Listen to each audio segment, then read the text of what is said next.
1절에서 6절의 말씀을 가지고 어떤 상황에서도 하나님을 높여라 라는 말씀의 제목으로 이 시간 우리가 함께 은혜를 나눕니다. 우리가 살아가는 동안에 하나님을 예배하고 하나님의 이름을 높이며 찬송할 때에 우리가 은혜가 충만할 때는 잘 됩니다. 하지만 우리가 지난 일주일 동안의 삶 속에서 참 별의별 일들을 겪고 고난과 환난 중에 시련 중에 있을 때 하나님 앞에 나와서 예배드리는 우리의 마음 다짐이, 또한 예배드릴 때 찬양할 때 우리의 자세나 또한 기도할 때 우리의 마음이 우리가 하나님 앞에 온전한 마음으로 향하지 못할 때가 있어요. 부족할 때가 있다라는 것이죠.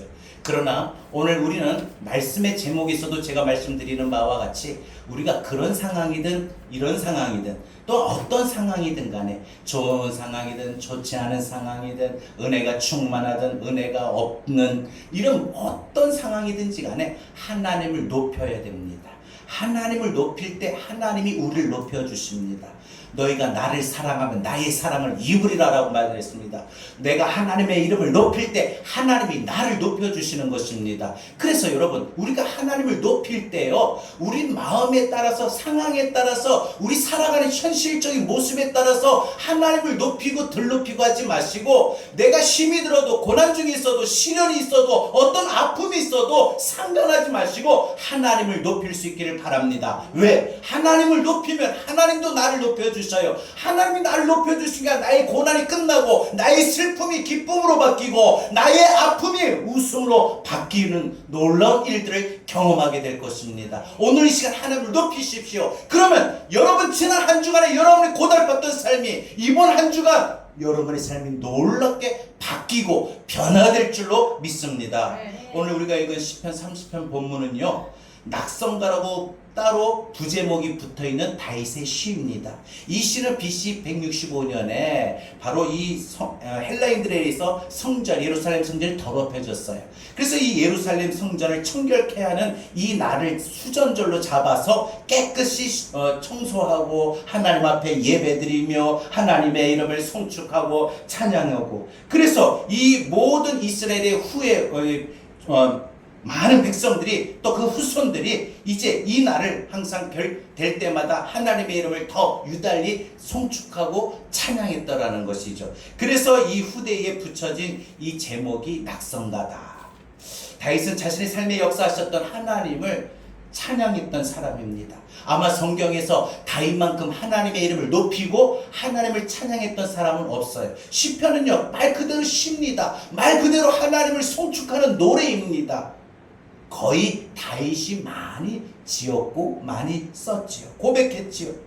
하나님을 언제나 다윗은 높여드리겠다라는 뜨거운 마음의 다짐이 있었거든요. 어릴 때나 또한 그가 고난 중에 있을 때, 배신의 아픔을 당할 때도, 사울로부터 많은 백성들로부터 위기에 쫓겨다니는 죽음의 위기 속에서도 하나님을 찬양했어요. 하나님을 찬양하고 하나님을 높이는 것을 한 번도 중단하지 않았다는 거예요. 아마 오늘 이 말씀의 제목에 가장 부합한 사람이라면 으뜸 다윗을 꼽을 수 있습니다. 다윗은 어떤 상황에서도 하나님을 높였거든요. 그래서 하나님이 다윗이 높여드릴 그 상황에, 그 찬양의 영광을 받으시고 하나님도 다윗의 삶을 높여주셨습니다.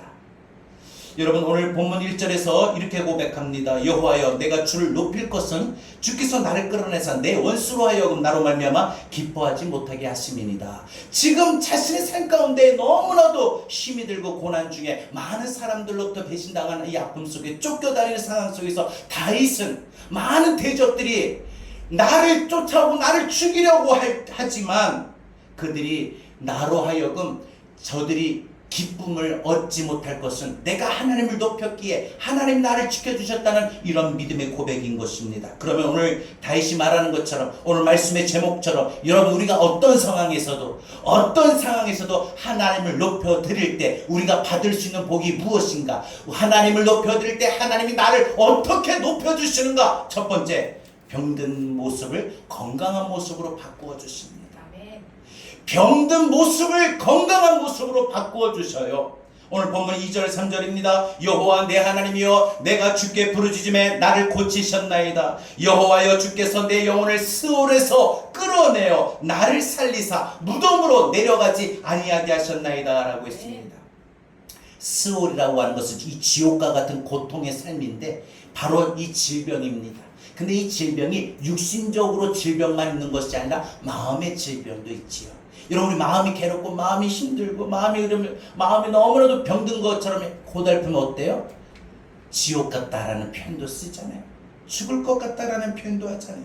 여러분, 정말 우리 육신이 병들면, 여기저기 아프면요, 정말 마음도 무너지고 마음도 힘이 듭니다. 근데 육신의 병보다 더 큰 병이 마음의 병이고요, 더 큰 병은 영혼의 병드는 병인 것입니다. 이런 질고가 우리의 삶을 아예 전체적으로 흔들어 놓을 때가 얼마나 많습니까?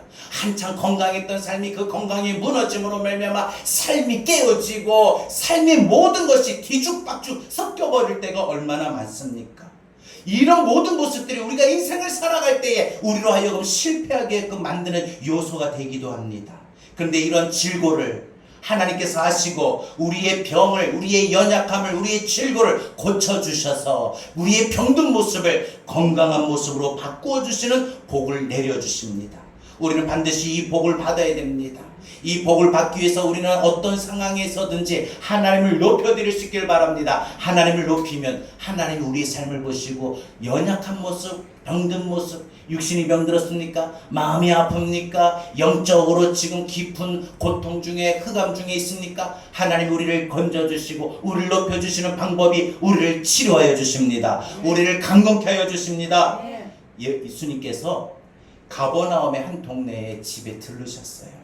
이 소식을 듣고 많은 병든 사람들이 구름대처럼 많은 인파가 몰려들었어요. 왜? 이미 예수님의 소문을 많이 들었거든요.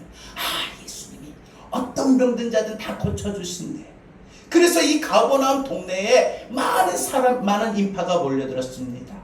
이 집안의 사람들이 몸을 움직일 수 없을 만큼 집안은 물론이건 집 밖에까지 가득 이 집을 에워싸고 있었습니다. 마침 그때에 사람들이 한 중풍병자를 이 들것에 매달고 싣고 이 집에 왔어요. 근데 사람들이 너무 많으니까 들어갈 수가 없는 거예요. 그래서 어떻게 해요? 이런 형편이면 포기하고 그냥 집으로 돌아갈 법한데 포기하지 않습니다. 이 병든 자를 싣고 온 이 4명의 친구가 포기하지 않냐고 나무 위로 걸쳐서 지붕으로 올라가 가지고 지붕에서 이 환자의 들것을 끌어내립니다. 얼마나 주님의 치료의 은혜가 필요했으면은 지붕을 듣고 이 병든 자를 이 예수님 앞에 내려놓을 수 있겠습니까? 집으로 내려오는 이 환자의 모습을 보고 사람들도 놀랐으며 예수님 또한 놀랐습니다. 이것이 바로 여러분 예수님을 믿고 예수님 앞에 내가 나와야 되겠다라는 그런 마음의 자세였던 것입니다. 우리가 하나님을 높일 때, 우리가 주의 이름을 높일 때 이 자세는 어떤 자세냐? 바로 어떤 상황에서든지 내가 주의 이름을 높일 수 있는 자세는 이런 예수님이 필요합니다. 하나님의 은혜가 필요합니다. 이런 마음이 있는 모습일 것입니다. 예수님께서 이런 모습을 보시고 이 믿음을 보셨고 이 믿음의 친구들을 모셨고 그래서 뭐라고 선포하십니까? 내 자리에서 일어나 걸어라. 죄 사함을 먼저 선포해 주셨어요. 너의 죄가 사함을 받다. 그리고 너의 자리에서 일어나 걸어라. 여러분, 그 즉시 이 모든 죄 사함을 받는 동시에 육체적인 질고도 누워있던 사람이 벌떡 일어서고 걷게 됩니다. 이 모든 모습이 많은 지켜봤던 사람들이 하나님이 살아계시구나, 와 이게 무슨 일이래, 하나님 대단하신 영광이 하고 하나님 앞에 영광을 돌리는 것이 마가복음 2장에 나옵니다. 여러분, 욥이 사단의 시험으로부터 10명의 자녀를 잃어버리고 많은 재산을 잃어버리고 자신의 몸에는 온몸에 종기가 돋아서 손톱으로 긁고 그것도 덜 시원해서 기왓장으로 막 긁는데 피고름이 터지는데 그 아픔의 고통에 직면했습니다. 그가 그 모든 것을 잃어버리고 그 자신의 몸마저도 그렇게 죽을 병에 걸린 모습을 보고 그 아내는, 욥의 아내는 차라리 하나님을 저주하고 죽어버려라 하고 독서를 내벗고 집을 나가버렸어요. 욥은 동방의 의인이고 순전하고 정직하며 하나님을 경외하는 사람이었다라고 말을 합니다. 욥의 모습을 성경에서 기록하는 걸 보면 가장 대표적인 건 동방의 의인이었다라는 것입니다. 여러분, 얼마나 그의 믿음이 훌륭했던지 하나님은 그를 의인으로 꼽으셨어요. 성경에서 하나님이 믿음의 삶을 보시고 생활의 모습을 보시고 의인이다, 옳다, 너는 내 바라보는 기준에 가장 적합한 사람이다 라고 평가를 내린 사람이 얼마 안 되거든요. 근데 이 욥이 하나님 보실 때에 의인이다라는 평가를 받습니다. 하나님도 그를 칭찬하면서 사단에게 욥의 믿음의 위대함을 자랑합니다.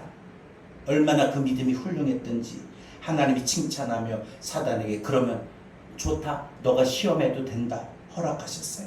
욥은 이런 하나님의 기대를 저버리지 않았습니다.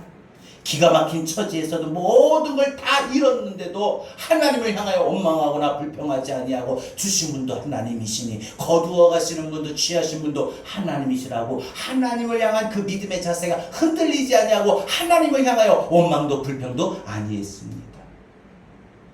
정말 철저하게 하나님을 높여드릴 삶이었죠.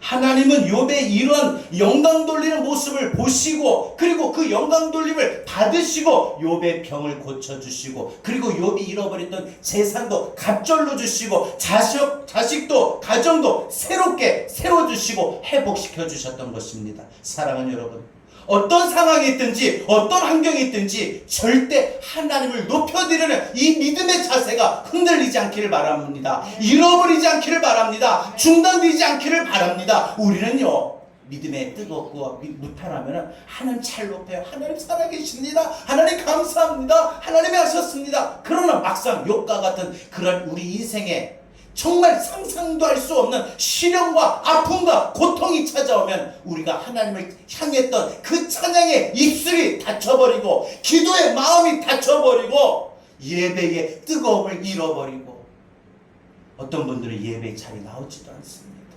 너무 고통 중에 있으니까 인간적인 면으로 보면 이해는 갑니다만 그래도 그건 하나님 앞에 올바른 자세는 안 됩니다. 어떤 이유가 있어도 예배 자리에 빠질 수는 없지요. 어떤 이유 있어든지 하나님을 높여드리는 우리 인간의 제일 삶에 살아가는 목적을 잃어버려서는 안 되죠. 여러분, 우리가 하나님께서 우리를 지으신 목적은 다른 거 없습니다. 하나님 앞에 영광 돌리는 겁니다. 근데 내가 좋으면 하나님 앞에 영광을 잘 돌리는데 내가 힘들거나 내가 아프거나 내가 고난 중에 있거나 내가 시련 중에 있으면 내가 하나님을 높이는 것을 중단합니다. 오히려 반기를 듭니다. 하나님 어떻게 이러실 수가 있습니까? 원망하고 불평합니다. 하지만 여러분, 우리가 살아가는 동안에 하나님이 나를 높여주실 때에 특히 연약함을 강건함으로 바꾸어 주시고 높여 주시고 병든 모습을 건강으로 바꾸어 주시는 하나님의 높여 주심의 은혜가 있으려면 우리 하나님을 높여야 됩니다. 하나님을 높이십시오. 우리의 질병이 치료될 줄로 믿습니다. 우리의 아팠던 마음이 굶어 터졌던 마음이 하나님이 만져주십니다. 우리의 무디어지고 냉랭해졌던 그 영혼들이 다시 새로워질 줄로 믿습니다. 여러분, 절망의 자리에서도 환난의 자리에서도 고통의 자리에서도 어떤 상황에서 어떤 자리에서도 하나님을 높여드리고 영광 돌리시길 바랍니다. 하나님께로 마음을 확정하시기 바랍니다. 하나님께 마음이 확정된 사람은요, 어떤 상황에도 하나님을 높여요.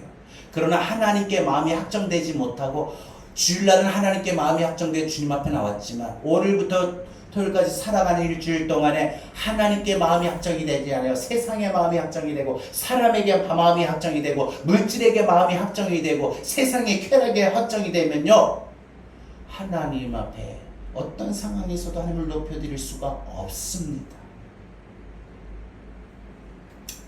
여러분, 우리의 모든 아픔을 아시는 하나님이라고 했어요.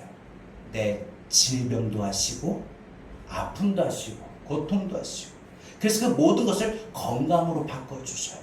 마음의 병, 영혼의 병, 육신의 병, 고통 속에 있는 여러분 만약에 계신다면 이 시간 오늘 말씀 기억하셔서 오늘부터 내가 하나님 높여야 되겠구나.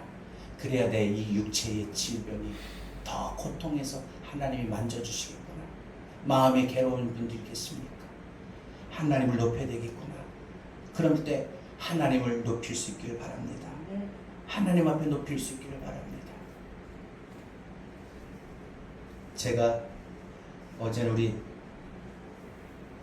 우리 세 식구가 한번 우리 다 같이 모이자. 제가 되게 크게 소원이었어요. 우리 세 명이 다 같이 모여서 우리 세 식구가 밥을 한번 먹자. 전 그게 좋더라고요. 그래가지고 어제 밤늦게 우리 딸내미를 태우러 가는데 그동안 진짜 한 몇십 년 만에 제가 느꼈던 감정이 있었어요. 마치 데이트하러, 연애하러 갈 때, 만나러 갈 때 그 설레임이었어요. 얼마나 좋은지. 근데 찬양을 송축회 대형은 오늘 이 찬양을 부르는데 이 찬양을 크게 틀었는데 너무 기쁜 거예요. 너무 감사한 거예요. 그래서 우리 예리 태우고 집에 올 때 예은아, 아빠가 오늘 너 태우러 오는데 진짜 몇십 년 만에, 한 30년 만에 아빠가 오랜만에 느껴본 설레임과 기쁨이 있었어. 너 태우러 오기 전까지 진짜 힘들었는데 너 태우러 올 때 왜 이렇게 기쁜지 몰라. 근데 찬양을 처음에 들었어요. 올 때 이제 시간이 좀 걸리니까 찬양을 얼마나 틀었는지 크게 막 혼자 막 틀면서 오는데 얼마나 이 찬양이 얼마나 은혜가 되는지, 어떤 상황에서도 하나님을 높일 때 송축했네요. 이 찬양을 부르는 이 찬양을 듣다 보니까 하나님이 저의 입술을 열어주셔서 듣기만 했었지 따라 부르게 하시고 입으로 선포하고 가사를 믿음으로 고백하니까 마음이 확 열려요. 하나님 마음을 막 그 순간 만져주셔요. 그래서 그 순간 마음의 고통에서 벗어나게 하시더라고요. 그러니까 보세요. 제가 어제 경험한 바로는 내가 하나님을 높이니까 하나님이 나를 높여주시는데 그 방법이 어떤 거였냐? 병든 마음을 만져주시고 병든 마음을 열어주셨다는 거예요. 그 어떤 것도 봐도 먹어도 뭐 해도 재미가 없거든요. 요즘에 입맛이 없어서 밥을 한 끼도 못 먹을 때도 있어요. 근데 배가 안 고파요. 뭘 먹어야 돼? 입이 까칠해가지고 먹기가 싫은 거예요. 정 안 돼가지고 나중에 새벽에 집에 와서 라면 하나 끓여 먹고 잘 때가 있는데, 그냥 늘 힘든 그런 삶 속에 내가 하나님을 안 되니까 계속 그렇게 되면 남아있더라고요. 근데 안 되니까 하나님을 높이는 방법이 안 되니까, 나도 안 높이니까 하나님도 나를 안 높여주셔요. 근데 어떻게 해서라도 하나님을 높이니까 하나님이 나를 높여주시는데 마음을 하나님이 만져주셔요. 그 어떤 노력도, 그 어떤 누구의 어떤 시도도 안 됐던 것이 그냥 찬양 하나로만 듣고, 그리고 부르니까 듣고 끝난 게 아니라 듣고 막 크게 불렀어요. 부르니까 하나님이 마음을 만져주셔요. 마음을 치료하셔요. 그러면서요, 햇살이, 물론 밤인데 깜깜한 밤이지만 햇살이 눈부시게 비치는 것처럼 기분이 좋아요. 우리 딸 만나러 우리 딸 데리고 집에 와서 뭐 먹는다는 게 너무 기분이 좋은 거예요. 얼마나 막 그 순간에 얼마나 아직도 잊지를 못하겠어요. 그래서 타자마자 아빠가 오늘 너 데리러 오는데 왜 이렇게 기분이 좋은지 몰라? 진짜 오랜만에 느껴보는 기분이야, 감정이야. 여러분, 다른 거 없습니다. 어떤 상황에서든지 어떻게 해서든지 우리가 하나님을 높이면 하나님이 나를 높여주셔요. 나를 높여주시는 그 방법이 육신이 병들었습니까? 마음이 아픕니까? 안 그러면 영적으로 완전히 흑암에 갇혔습니까? 하나님이 치료해 주십니다. 일어서게 하십니다. 만져주시고요. 다시 강건케 하여 주십니다. 두 번째, 우리가 하나님을 어떤 상황에서든지 높일 때 하나님이 우리를 높여주시는 두 번째 방법이 뭐냐? 병든 자를 강건함으로 고쳐주신다, 강건케 하신다면, 두 번째로는 우리 마음의 노여움을 하나님의 기쁨의 은혜로 변화시켜 주셔요. 사람이 살다 보면은 한 번도 화내지 않을 사람이 없어요. 제가 진짜 그런 것 같아요. 우리 주변에 보면은 저 사람은 진짜 화 안 낼 것 같은데 화를 낸대요. 오늘 본문 4절에 이렇게 말합니다. 주의 성도들아 여호와를 찬송하며 그 거룩함을 기억하며 감사하라. 그의 노여움은 잠깐이요 그의 은총은 평생이로다. 그 다음에 이 말씀이 중요한 겁니다. 제가 얼마나 은혜가 됐는지 몰라요. 저녁에 울음이 깃들일지라도 아침엔 기쁨이 오리로다. 전날까지 울 수밖에 없는 상황 속에 놓이고 울 수밖에 없는 많은 별의별 일들을 만나는데 하나님을 높이잖아요. 하나님을 높이잖아요. 그러면 그날 아침에 기쁨이 온대요. 아멘. 보니까 기쁨은 하나님이 주시는 선물인 것 같아요. 그래서 뭐라고 그래요? 하나님의 나라는 의와 희락과 평강이다. 분명히 말하고 있잖아요. 희락이 뭐예요? 기쁨이에요. 하나님의 나라가 우리 안에 깃들일 때 내가 기뻐할 수 있는 거예요. 여러분, 내가 살아가는 동안에 내 삶의 상황 속에서 기쁨을 찾으려면 없어요. 요즘 같은 세상에 우리 같은 이 살아가는 삶에 기뻐할 게 뭐가 있어요? 우리 안 그런가요? 집에 와서도 뭐 기쁨이 있겠어요?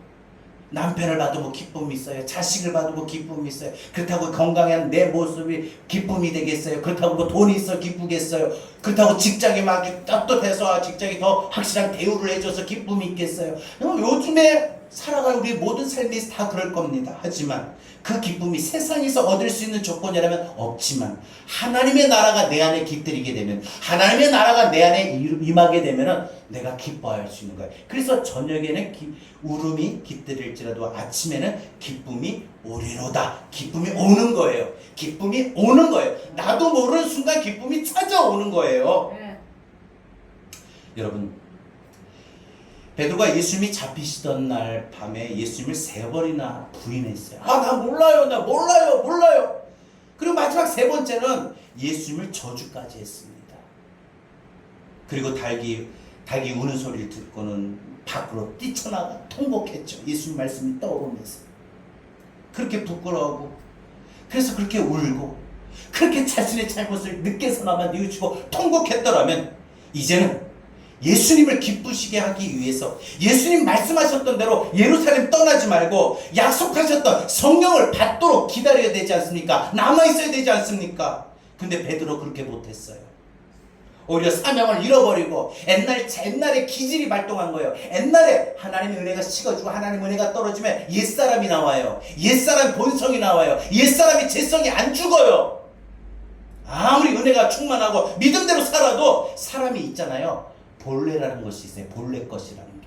그게 죄성이고 옛사람이고 옛자아의 모습이에요. 하나님의 은혜로 단지 지금 눌러있을 뿐이지 하나님의 은혜가 무겁고 하나님의 은혜가 강하니까 누른 거지, 하나님의 은혜가 가벼워지고 하나님의 은혜가 충만하지 못하면 확 튕겨버려요. 옛자아가, 옛 본성이 삐짓고 나오는 겁니다. 삐짓고 나와가지고 모든 혈기나 모든 가치관이나 모든 생각이나 모든 삶의 행동이나 모든 것들이 다시 또 옛날로 돌아갑니다.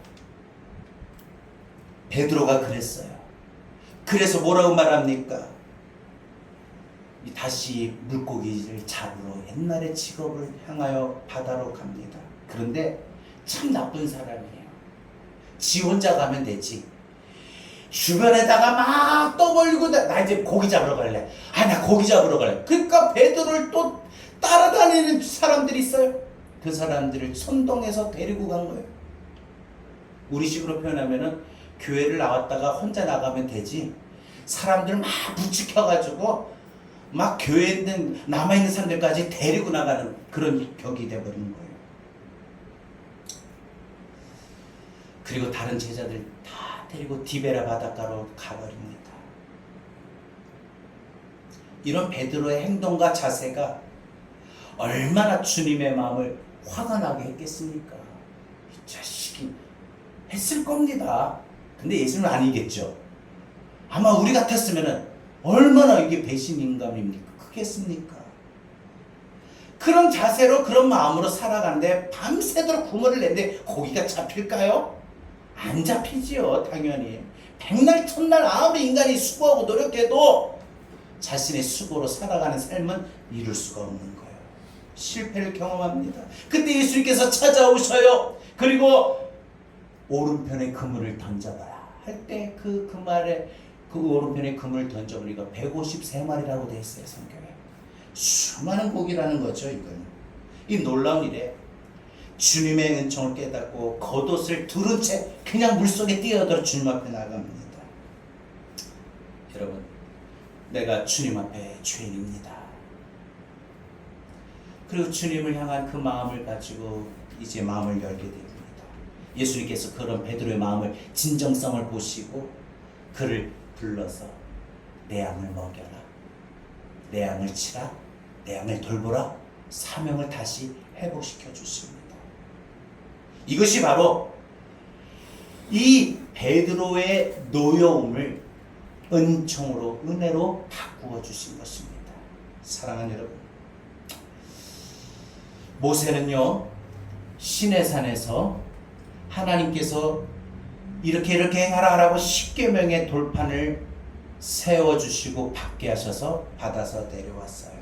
근데 모세가 시내산에 올라가서 하나님하고 기도하고 독대하는 동안 이스라엘 백성들이 밑에서 아론에게 막 부추겨가지고 금송아지를 만들고, 금송아지가 이제 우리를 나머지 땅으로 인도할 거다, 지금까지도 인도한 거다 하고 우상을 숭배하는 거예요. 모세가 그 모습을 보고 얼마나 격하게 화가 나고 진노를 했는지, 하나님이 주신 십계명을 이렇게 들고 와가 뭐야 이게 뭐 하는 거야 하고 아마 들고 있던 이 불판을 팍 친 거예요. 그러니까 돌이 어떻게 해요? 깨집니다. 그리고 금송아지를 불태워가지고 그것을 빻아가지고 가구로 된 것을 빻아가지고 선동한 사람, 우상 앞에 절한 사람에게 그걸 마시게 해버렸어요. 모세가. 물론 이스라엘 백성들이 잘못했죠. 잘못했기로 어떻게 하나님 앞에 받은 이 십계명의 돌판, 하나님의 말씀에 이거를 쉽게 말하면 우리 성경책이 그러잖아요. 여러분 이거 성경책 얼마나 귀하게 여깁니까? 이거 정말 예전에 사람들은요 이거를 진짜 막 이렇게 안 했어요. 그리고 이거 베개 자고 이걸 베개 삼아 자고 하지도 않았어요. 어떤 분은 잠이 안 온다 이렇게 해서 자면 성경책 빼고 자니까 잠이 잘 잤다. 글쎄 그 우연으로 다음부터 계속 성경책을 베개 삼아 자요. 물론 좋다 나쁘다 말은 못하겠어요. 자신의 신앙이니까. 근데 어찌됐건 성경을 귀하게 여기는데 우리 형편하면 이 성경책 들고 가다 이 성경책을 확 내리친 거예요. 하나님의 말씀을 내려친 거예요. 잘못한 거죠. 그래서 이 십계명 돌판의 모세는 한마디로 하나님의 말씀에 화풀이한 거예요. 화풀이. 40년 동안 미디안 광야에서 모세가요 그 예전에도 시브리 사람을 괴롭힌다 해가지고 애국 군사를 쳤어요. 근데 사실 성경으로 표현할 때는 이렇게 쳤는데 우연으로 맞아서 죽었다? 이게 가능할까요? 가능할 수도 있겠지만 아마 모세가 얼마나 그 감정을 실어서 쳤는지 그 사람이 맞고 죽은 거예요. 어쨌든 애국 사람을 죽여버린 혈기가 다시 일어난 거예요. 한동안 40년 동안 연단받으면서 훈련받으면서 그 모세의 옛 본성을 눌러버렸는데 그 순간 다시 혈기가 빵 터져버린 거예요. 우리도 그럴 때 있어요. 하나님의 은혜를 충만할 때 다 혈기를 죽이는데 갑자기 어떤 일들에 어떤 사건에 참지 못해 혈기가 나도 모르게 빵 터져버린 거 있어요.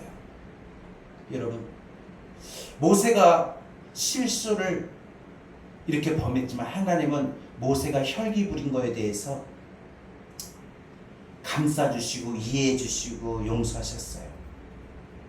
성경 어디에도 모세가 돌판을 십계명 받은 이 돌판을 깨트린 일로 하나님께 책망받았다라는 기록은 나오지 않아요. 물론 그 이후에 하나님께서 명하셨던 이 무리바 반석에서 무리바 사건에서 물을 내리는데 반석을 모세가 또 혈기를 그때 또 혈기를 부서 탁탁 기분 나쁘게 그냥 이렇게 향하고 이렇게 치면 되는데 기분 나쁜 표시를 막 내서 모세가 결국은 가나안의 목전 앞에서 하나님의 부르심을 받았잖아요. 영광스러운 그 자리에 동참을 못하게 됩니다. 하지만 이 앞에 지금의 이 사건, 십계명 돌판을 깨트린 이 사건은 하나님이 모세의 그 노여움을 하나님의 은혜로 바꿔주셨어요. 기쁨으로 바꿔주셨어요. 이스라엘 백성들이 금송아지 만들어서 하나님 앞에 영광을 가리고 모세는 하나님의 영광이 가려지고 하나님이 제일 싫어하는 우상 숭배했다는 것에 대해서 안타까우고 너무나도 어떻게 보면 그 안타까움보다도 정의감이라고 할 수 있어요. 하나님을 향한 정의감이 불타서 그 돌판으로 깨트린 것을 하나님 중심을 아셨거든요. 보셨거든요. 아시거든요. 그래서 하나님은 모세를 이해해 주셨어요. 용서하셨어요. 당연히 노여움으로 보셨다면 모세의 노여움 때문에 그런 거다. 모세의 혈기 때문에 그런 거다 하면 하나님 모세를 그 자리에서 쳐주셨을 텐데 모세가 그렇게 진노한 건 하나님의 공의로움, 하나님을 향한 정의감에 의해서 한 것이다 하고 하나님은 아셨어요. 보셨어요. 그래서 하나님은 모세를 그 노여움에서도 오히려 하나님의 기쁨이 임할 수 있도록 하나님의 은총으로 바꾸어 주셨습니다. 모세처럼 하나님의 영광이 가려짐에 대해서 화를 내는 것은 고사하고 하나님과 아무런 관계없는 것에 대해서 화를 내고 진노하고 혈기를 부리고 죄를 짓고 있지는 않는지 우리 자신 한번 돌아볼 수 있는 시간 되기를 바랍니다. 적어도 혈기는 하나님의 향한 신앙의 정의감으로 내십시오. 예를 들어서 신천지다. 예전에 어릴 때부터 늘 그런 가르침을 받으니까 방학 때 우리 동생하고 저하고 이제 오살리 기도원 가려고 이제 서울역에 내려서 이제 기차 타는데 지금도 이제 스분이 타셨어요. 근데 예전에도 뭐 그랬어요. 우리는 TV를 보다가도 그 장면 나오면 우리 어머니가 빨리 딴 데 틀으라고 그래요. 그리고 스님 이렇게도 말 안 하고 땡중 빡빡이 이렇게 말을 했어요. 물론 이제 그냥 가볍게 드리는 말씀이에요. 이 말이 뭘 표현하고 싶으냐면은 하나님에 대한 정의감. 여러분 하나님이 싫어하는 것에 대해서 하나님의 그 마음을 갖고 하는 건 괜찮은데 살다 보면 사람과 관계된 거, 생활 속에 관계된 거 이런 일들로 인해서 내가 혹시 진노하고 내가 노여움을 갖고 내가 분노를 갖고 있지는 않는지 한번 살펴보면서 혹 행여라도 그런 마음이 아직까지 우리에게 있다면 그런 하나님 나의 노여움을 나의 이 분노를 하나님 기쁨으로 바꿔달라고 그래서 우리 하나님을 더 높일 수 있는 그런 삶이 되길 바랍니다. 마지막 세 번째 말씀을 드릴게요. 우리가 어떤 상황에서도 하나님을 높일 때 하나님이 우리를 높여주시는 복이 여러분 마지막에 세 번째는 나중에 결말이 반드시 더 좋아지는 은혜의 복을 주십니다. 하나님이 내가 하나님을 높여드릴 때 하나님이 나를 높여주시는 첫 번째는 우리 연약함을 강건케 해주시고 두 번째는 우리의 노여움을 기쁨으로 바꿔주신다면 마지막 세 번째는 우리의 마지막의 결말을 더 좋게 만들어주십니다. 우리 사업이 더 좋아지길 바라고요. 건강이 더 좋아지길 바라고요. 또 하는 일들이 더 좋아지길 바라고요. 모든 관계가 더 좋아지길 바라고 그죠? 우리 모두가 다 좋아지길 바라요. 여러분 우리 인생 살아가는 동안에 지금은 좋은데 나중에 끝에 결말이 안 좋은 인생이 되지 않기를 바랍니다. 끝에 가면 갈수록 결말이 더 좋아지는 인생이 되어야 됩니다. 다시 한번 본문 5절 6절입니다. 저녁에는 울음이 깃들일지라도 아침에는 기쁨이 오리로다. 그러면서 뭐라고 해요? 내가 형통할 때에 말하기를 영원히 흔들리지 아니하리라 하였도다. 하나님의 주신 은혜로 말미암아 이 번성하고 형통하고 잘 되는 게 영원하다. 흔들리지 않는다.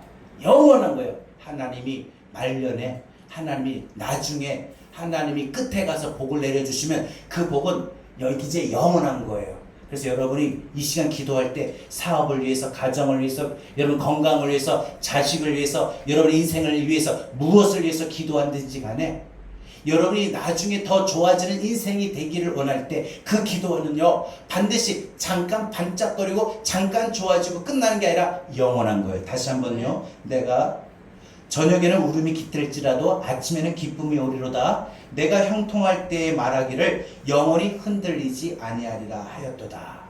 여러분 우리 삶의 저녁에 울음이 깃들이는 어려움이 참 많아요. 아침에 갔다 올게요 해놓고도 저녁에 못 따라오는 일들도 있었고요. 또 우리 주변에 또 내가 아침에 기쁨으로 막 웃으면서 인사하고 나갔는데 저녁에 들어올 때는 막 인사도 못해. 너무나 속상한 일을 많이 겪어가지고 조금 전까지는 전화만 해도 막 목소리가 밝았는데 다시 전화하니까 목소리 확 가라앉고 어두워져. 시시각각 수시로 변하는 것이 우리 감정이